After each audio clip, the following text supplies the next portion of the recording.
ब्रह्मादिमध्यशेष सर्वभाषकम् भावषट्कहीन रूप नित्य सत्तमद्वयम् बंगनौति এমন প্রেমের ঠাকুর আর পাবিনি, এমন দয়াল ঠাকুর আর পাবিনি। জয় জয় রাম কৃষ্ণ বলো বদনে এমন। নমস্কার, অরিপিক ইউটিউব চ্যানেলে রামকৃষ্ণ কথামৃতে আপনাদের স্বাগত জানাই। আজকের পর্ব ঠাকুর শ্রী রামকৃষ্ণের যশোদার ভাব ও সমাধি। ঠাকুর ছোট খাটটির উপর গিয়া নিজের আসনে উপবিষ্ট হইয়াছেন। সর্বদাই ভাবিপূর্ণ ভাব চোখে রাখালকে দর্শন করিতেছেন। রাখালকে দেখিতে দেখিতে বাৎসল্য রসে আপ্লুত হইলেন। অঙ্গে পুলক হইতেছে। এই চোখে কি যশোদা গোপালকে দেখিতেন? দেখিতে দেখিতে আবার ঠাকুর সমাধিস্থ হইলেন। ঘরের মধ্যস্থ ভক্তেরা অবাক এবং নিস্তব্ধ হইয়া ঠাকুর শ্রী রামকৃষ্ণের এই অদ্ভুত ভাবাবস্থা দর্শন করিতেছেন। কিঞ্চিৎ প্রকৃতিস্থ হইয়া বলিতেছেন, রাখালকে দেখে উদ্দীপন কেন হয়? যত এগিয়ে যাবে তত ঐশ্বর্যের ভাগ কম পড়ে যাবে।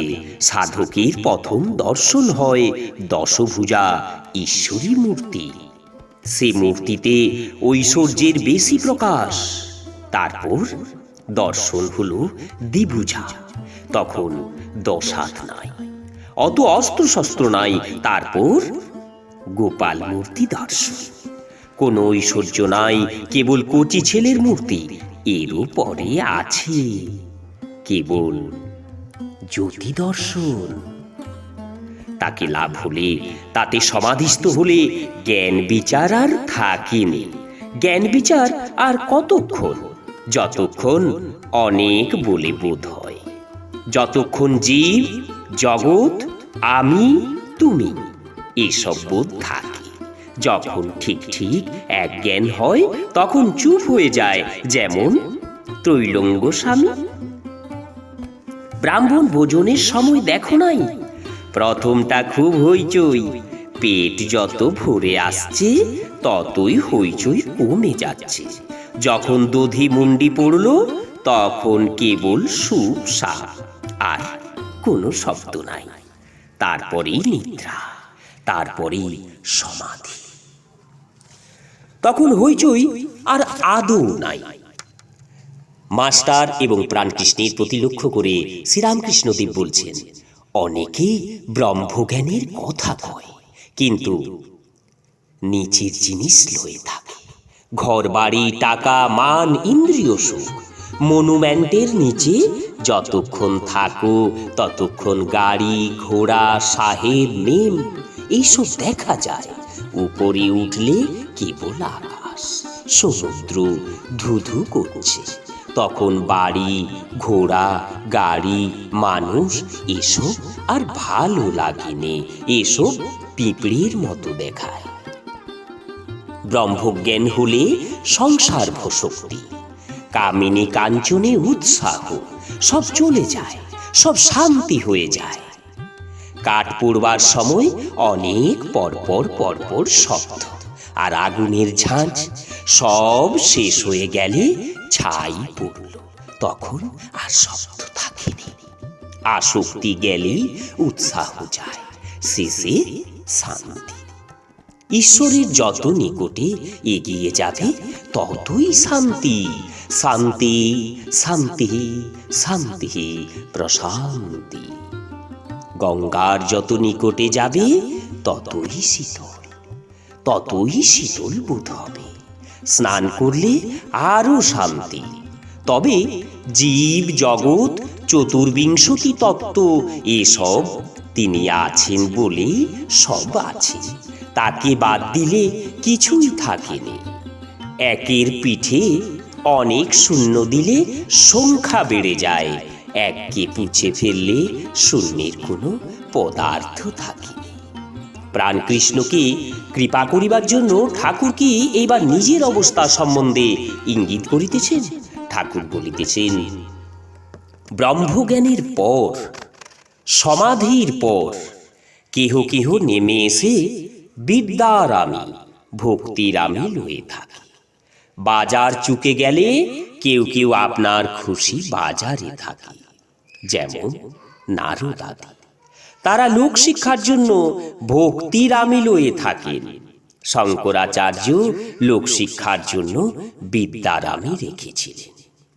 একটুও আসক্তি থাকলে তাকে পাওয়া যায়নি। সুতার ভিতর একটু আঁশ থাকলে ছুঁচের ভিতর যাবে নি।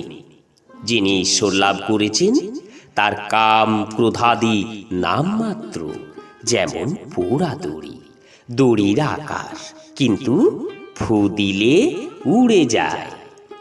মন আসক্তি শূন্য হলেই তাকে দর্শন হয়। শুদ্ধ মনে যা উঠবে সে তারই বাণী।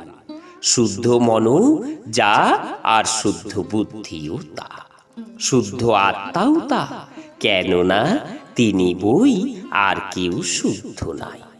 তাকে কিন্তু লাভ করলে ধর্মাধর্মের পার হওয়া যায়। এই বলে ঠাকুর সেই দেব দুর্লভ কণ্ঠে রামপ্রসাদের গান ধরলেন। আয় মন বেড়াতে যাবি, কালী কল্প তরু মূলে রে, চারি ফল কুড়াই পাবি। আয় মন বেড়াতে যাবি, প্রবৃত্তি নিবৃত্তি যায়া, নিবৃত্তিরে সঙ্গে লবি। বিবেক নামে তার বেটারে, তত্ত্ব কথা তাই শুধাবি।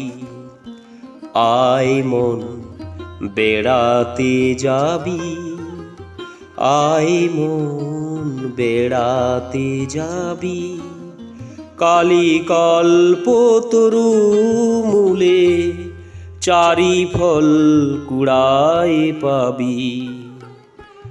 আয় মন বেড়াতে যাবি, প্রবৃত্তি নিবৃত্তি যায়া, নিবৃত্তিরে সঙ্গে লবি। বিবেক নামে তার বেটারে, তত্ত্ব কথা তাই শুধাবি।